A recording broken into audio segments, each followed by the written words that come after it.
15টি বছর কালো অধ্যায়ের পরে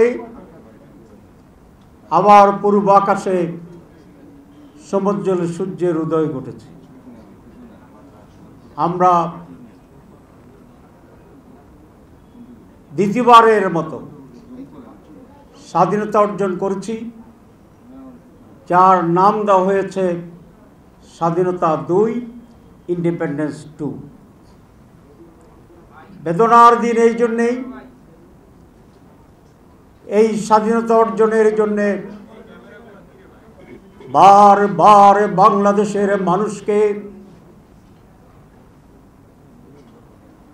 জীবন দিতে হয়েছে। বাংলাদেশ এখনো নানা ষড়যন্ত্র এবং গরিবিভাগ থেকে মুক্ত হয়নি।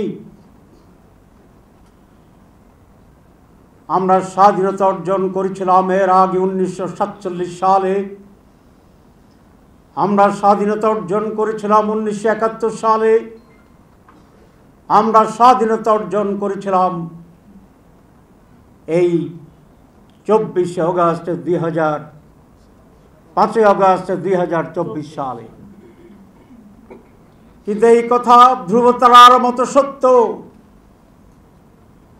বারবার স্বাধীনতা অর্জিত হয়েছে, কিন্তু মানুষ তার কাঙ্ক্ষিত লক্ষ্যে পৌঁছতে পারেনি। রক্তের বিনিময়ে মানুষের সোনালী ফসল কুড়াতে পারেনি।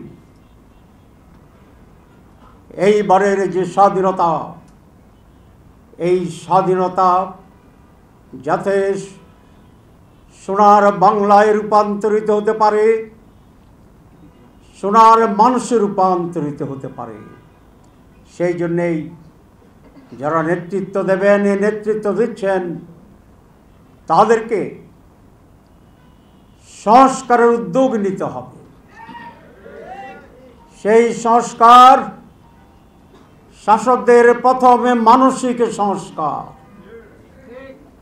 সেই সংস্কার সিস্টেমের সংস্কার, সেই সংস্কার চারিত্রিক সংস্কার, সেই সংস্কার শিক্ষার সংস্কার। আর এই সকল নতুন বাংলাদেশ গড়ার জন্য প্রয়োজন এক মহান জাতীয় ঐক্য এবং নিঃস্বার্থ প্রচেষ্টা। আমি চৌদ্দগ্রাম ফাউন্ডেশনের এই সমাবেশের শুভ লগ্নে সকল দল মত বিশ্বাসের মানুষের প্রতি এই আহ্বান জানাতে চাই, আসুন সংকীর্ণ স্বার্থ নয়, আসুন ব্যক্তিগত বা দলীয় স্বার্থ নয়, আমরা এই দেশ এবং জাতির স্বার্থে ঐক্যবদ্ধভাবে অগ্রাধিকার ভিত্তিতে একটি অতি প্রয়োজনীয় সংস্কার আনার জন্য একসাথে কাজ করব। সবাইকে ধন্যবাদ।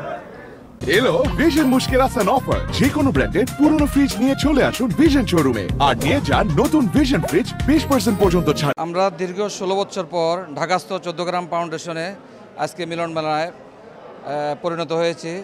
আমাদের ছাত্র জনতার দীর্ঘ সংগ্রামের ফসল হিসেবে আজকে আমরা মুক্ত হয়েছি। এই জন্য আমাদের সারা দেশের ছাত্র জনতাকে অভিনন্দন জানাই। আর হচ্ছে যে যাদের রক্ত এবং ত্যাগের বিনিময়ে আমরা আমাদের দ্বিতীয় বিজয় অর্জন করেছি, তাদের প্রতি আমরা গভীর শ্রদ্ধা সহিত স্মরণ করছি এবং তাদের আত্মত্যাগে আমরা বাংলাদেশের যে বর্তমান যে শাসক গোষ্ঠী আছে তাদের আত্মত্যাগে যে মর্যাদা দেয় আমরা সেই প্রত্যাশা করি। চৌদ্দগ্রামবাসী আমাদের বাংলাদেশ জামাত ইসলামীর কেন্দ্রীয় নায়েবে আমির, উনি শুধু আমাদের জাতীয় নেতা নয়, উনি আন্তর্জাতিক নেতা। ওনার মাধ্যমে আমরা চৌদ্দগ্রামকে আলোকিত করতে চাই এবং আমরা চৌদ্দগ্রামকে সারা বাংলাদেশে একটি মডেল উপজেলা পরিণত করতে চাই। চৌদ্দগ্রামকে মাদক মুক্ত করতে চাই, সন্ত্রাস মুক্ত করতে চাই এবং চৌদ্দগ্রামকে একটি উন্নত চৌদ্দগ্রাম হিসেবে আমরা পরিণত করতে চাই। সেই প্রত্যাশা আমরা কামনা করি আমাদের ডাক্তার তাহের ভাইয়ের কাছে।